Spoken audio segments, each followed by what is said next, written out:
This is an amazing event. Thanks for organising this. I know my name's down on it, but I haven't actually done any organising, so there we go. Okay, so who am I and why am I here and why am I talking to you about minimising risk? I'm basically here because my sister phoned me and she said, Gillian, you're doing a speech on mitigating risk, and I put it in your diary. And I was a bit overwhelmed, and I was like, wow, this is a massive subject. Why have you, why me? Why? I don't know if I can do it. I don't know. And then she said, it's a free bar. And I went, boom, yes, book me on. So here I am. So essentially, my background is I've come from financial services, and actually I'm still in financial services. I've been in banking for 25 years. I worked for Goldman Sachs for 10 years. I was promoted to vice president at the age of 28.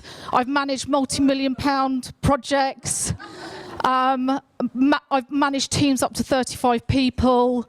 And a lot of what I've learned in the financial services business is totally portable across to the property business. So I've taken some of those learnings and I've tried to make this speech sort of more property focused. So if we can move on, please.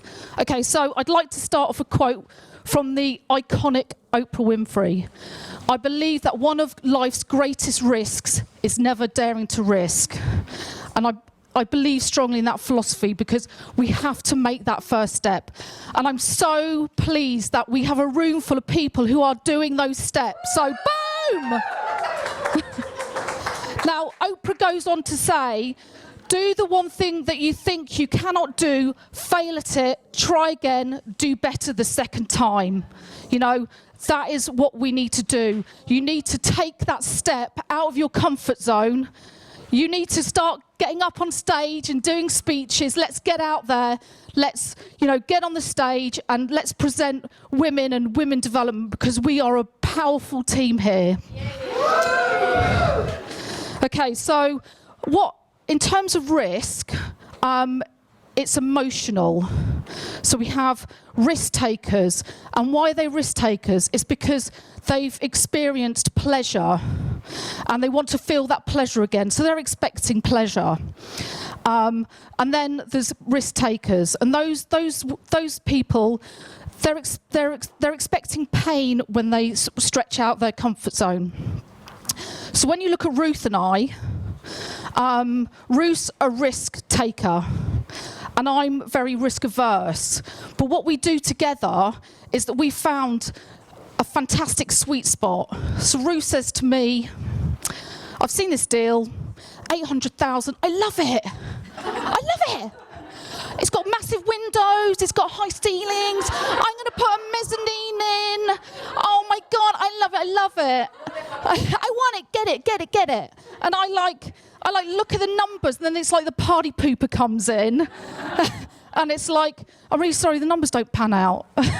So, so between the two of us, we found that sweet spot. So, we always need to strive for that sweet spot. Okay, so risk is everywhere. So this is quite a big presentation for me to do. My sister came to my house last night, and her hair looked like Bon Jovi from the 80s. So what she'd done is that she'd made a decision, being a risk taker, that she was going to go to a hairdresser she'd never been to before.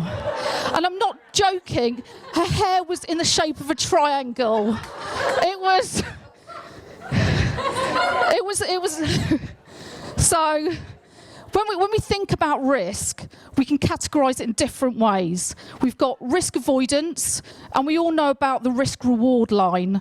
And when we look at our risk-reward and we think, that risk is way too high for me, I'm not prepared to take it, that's when we deem we're going to avoid that risk.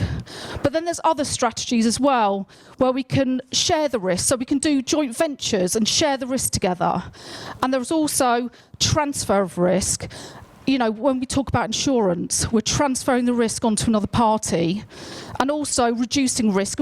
And I'm going to go through a few themes just to get the party started. Okay, so let's move on. Okay, so I'm a property sourcer.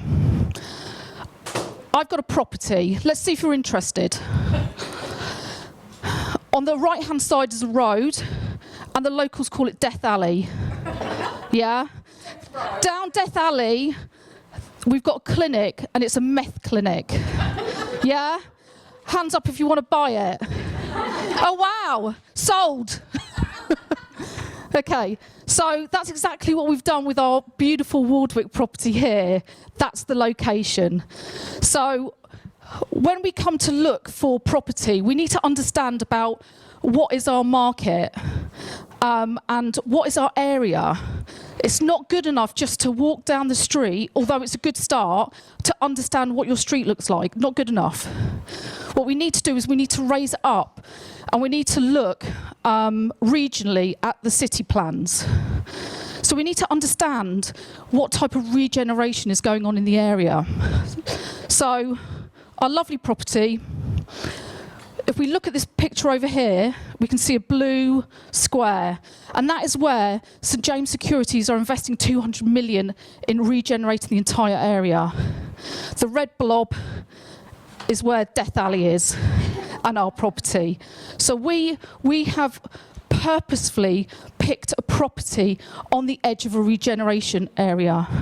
So it's really important that when we look at the market, we understand from a street level what everything looks like, and then at a regional and city level we also understand what's going on there. And I would encourage you all, we are saving the high street, and we are working hand in hand with the council and also Marketing Derby.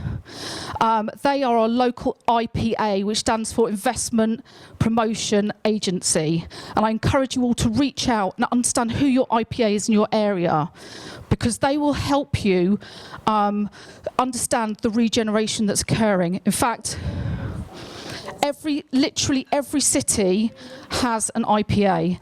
And in fact, John, the CEO, Ruth knows very well, but he spent 2 hours with her showing her properties that were off market. I mean, who doesn't want some of that? Yeah? He's got some buildings to give me, basically. Yeah, so we'll all like a piece of that. Investment Promotion Agency. Okay, so can we move on? That looks a bit different. You've changed the slide on me. Okay, hold on a minute. Hold on, I'm getting a flashback here. I don't know, the people that saw me in Baker Street earlier this week, they switched the presentation on me and took the words off. I mean, hello. Okay, understanding your target market, understanding your customer. I know we've had people sort of work on this already, but it's really, really important to understand your target market. Does your strategy work in your chosen area? If you haven't got a university in your city, are you going to promote to students? No. So you really need to understand your demographic. And when you look at your students, you need to walk a mile in their shoes. So what Ruth did, she went out with her clipboard and she went to speak to students, and we asked them, what do you want? And the response we got back was, I'd rather eat beans all week if I can have my own ensuite. That's what the message was. They all wanted ensuites. So we built a luxury 18-bed, 18 ensuite student accommodation, and it sold out within a couple of weeks. So, boom, thank you. Okay, so moving on to innovation. Innovation really allows us to future-proof our buildings. So if Henry Ford goes out and does the same survey and says, transportation-wise, what would you like? People in his age, which was 120 years ago, are going to say, I'd like faster horses. Then, so it's up to us as developers to innovate and really bring our product to the forefront. So what we're intending to do with Wardwick is that we're intending to go into the urban living space. And what that means is that we're going to be giving students an opportunity for co-work environments. And what we love about co-work environments, as well as sort of play environments and co-living, is that we're providing a platform to get the kids out of the bedrooms, because I've got teenagers. There's probably people out there with teenagers. They're in their bedrooms. They're doing social media, but they're not speaking, to people directly. We're losing that skill set. So I'm not saying it's going to bring them out of their bedrooms, but at least we've got an opportunity. We're providing a workspace that they can then get out and, work together, which I think is really important. So that's a few things about the target area. Okay, another screen I wasn't expecting. Yeah, so okay. All I can say is Ruth did a couple of slides for me at the start, just to get me cracking. And what I noticed was she got a face on it. No, but to all credit to her, what she's doing is really incredible. We're getting local press, and is it okay to say the big news that you're going into the Sunday Times? I don't know. Oh, okay, let's rewind. Let's moonwalk. Okay, can we move on? Thank you. Okay, so I've got a quote here from our old dear friend Henry Ford. Coming together is a beginning, staying together is progress, and working together is success. And so I'm coming on to a really powerful point here. One of the most key themes about reducing your risk is teamwork. So let's move on to the next slide, please. Okay, so you is the developer in the middle. So what I'd like is for someone just to shout out, what is the role and responsibility of a developer?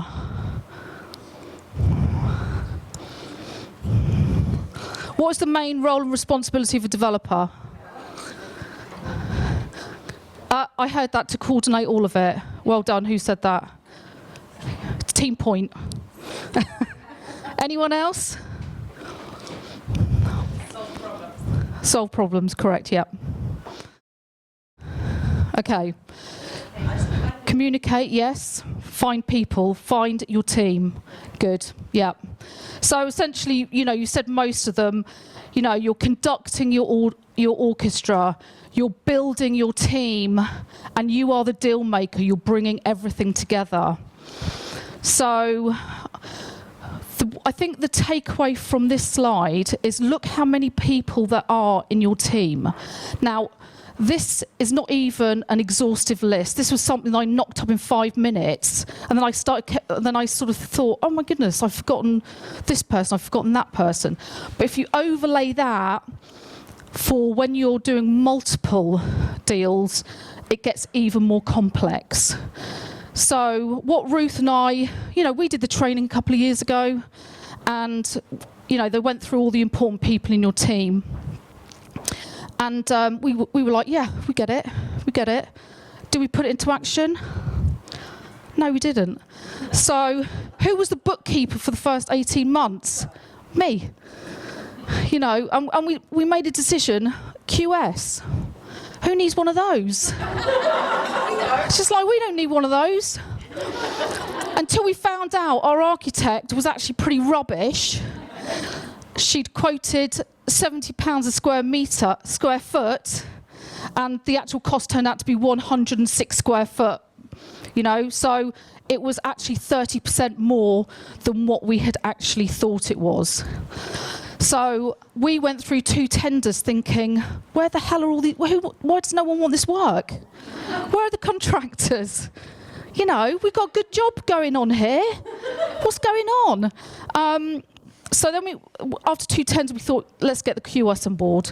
We got the QS on board, and what she brought was not just her skill set, but she then had a network of contractors that she then brought on. And we sort of thought, you know what? you've got to make sure that you've got the full team. How much can you do?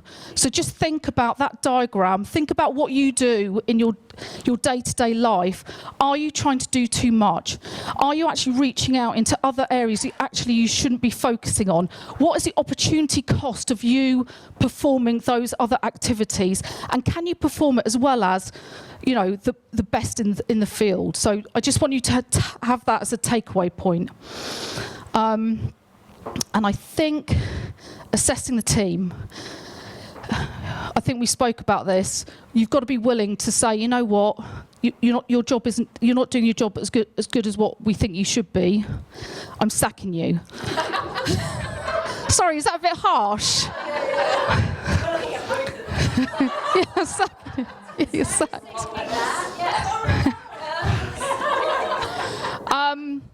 You know, so last week I sacked my bookkeeper. She wasn't doing her job properly, so she's out. We cannot put up with. We need to find the best team possible. And I think the only last thing I want to say on this is that we've got a core team. If we're reaching out into another asset class, like we'll reach out into grade 2 listed, we will always bring on additional people to support us in that activity. Thank you. So. Sorry if this is going to get a bit boring. We're going to go on to a few lessons learned. So, financial. Perform due diligence on your deals and include your team. So please, get your planner involved. They need to know the area inside out. And also, just include your team. For example, when you buy a property, make sure your architect walks around with you. Is that okay? Hint, hint. Okay, moving on to the deal analyzer. Make sure that you can do what-if scenarios. What if, the property value, we get it for less? What if, you just look at all the what-if scenarios and just, play around with it. What happens if we don't get the valuation on the property that we wanted, et cetera, so that you can analyse the sensitivity of each of those components. Base your sales price on actual sold prices, not for sale. We've seen that time and time again, people looking on Rightmove to work out what their expected values could be. Understand your investor status. Always have contracts, even if it's your granny. Make sure you've got contracts. Make sure that your investors are looked after. Understand if they're high net worth. Understand if they're an individual or an entity, because if they're an individual, you have to hold a certain tax percentage and fill out CT61 forms. So just make sure that you've got you understand those points.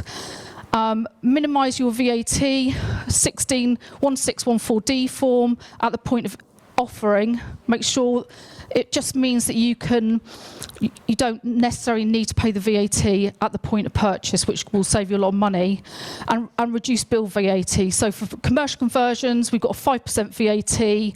Not for the case for everything. You'll find flooring is at 20%. Your white goods are at 20%. So you need to understand the nuances of how VAT work. The thing is, one of the most important people in your team is your accountants. Make sure your accountant has a tax arm. Make sure that you can phone up tomorrow and say, you know what, I need to talk tax. If you can't do that, you need to think about switching. Understand capital allowances. So capital allowances, if you need contacts for capital allowances, just come and see me at the break. But we've got an amazing guy who'll come round, do a survey, and when you come to pay tax, when you come to make a profit, we haven't yet, but when we do come to make a profit, we can offset our capital allowances. Understand your tax position, company structure, and I think this is an important one, and I think we need to have a session just on company structures. How we're set up is that we have a holding company, Urban Sister Development Limited. Underneath that, we hold 2 SPVs. One SPV is our trading company where we hold our HMOs, and the other one is an SPV, a nice fresh SPV, because Michelle told me to. so that it's easy for us to borrow money. So whether or not you run SPVs or if you run LLPs, you just need to make sure that you've got the right structure in place, because if you make a profit in one and you make a loss in the other, if you haven't got that overarching structure, you'll pay tax on the profit. Whereas if you have that holding structure, you can then offset your tax. So just make sure you've got a good company structure. Forecast your cash flow, and I think someone mentioned that earlier. Critically important. Make sure that when you're doing your cash flow, it's not just about, we're buying this property, how much do we need to get it over the line? This much.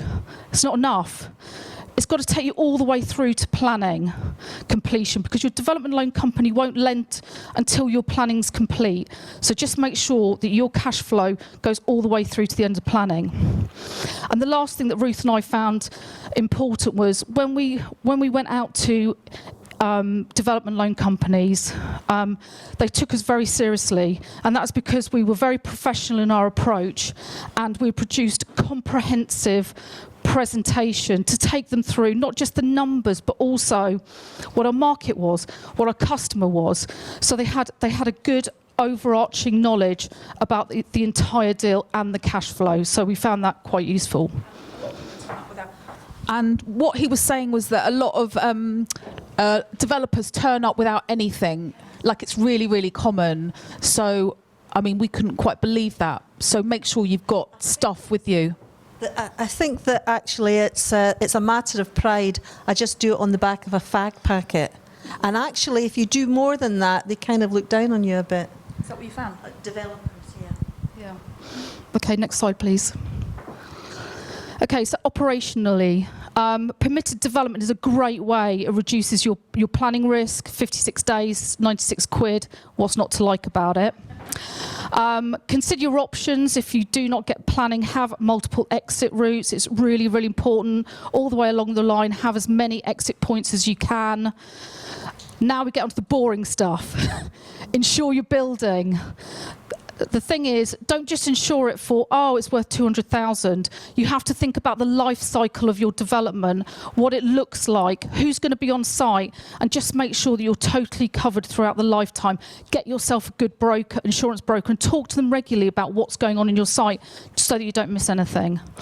Stripping out the building was an amazing what we learned a couple of years ago in terms of we had a beautiful office block.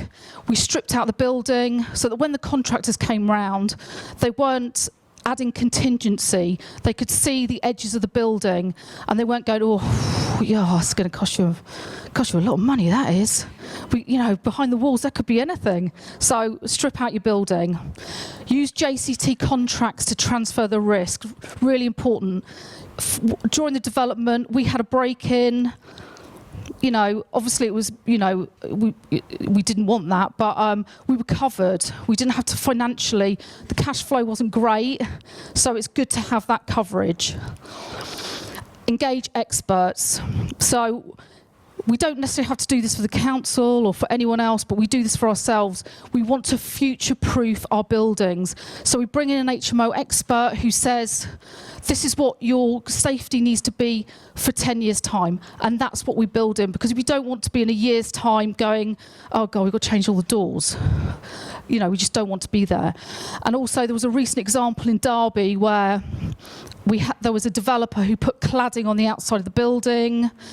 And so the students turned up in September. In October, he was told, you've got to remove all the cladding. All the students had to leave. He would have lost the whole year's worth of earnings and also had to redo the outside of the building. This is something that could actually break your business.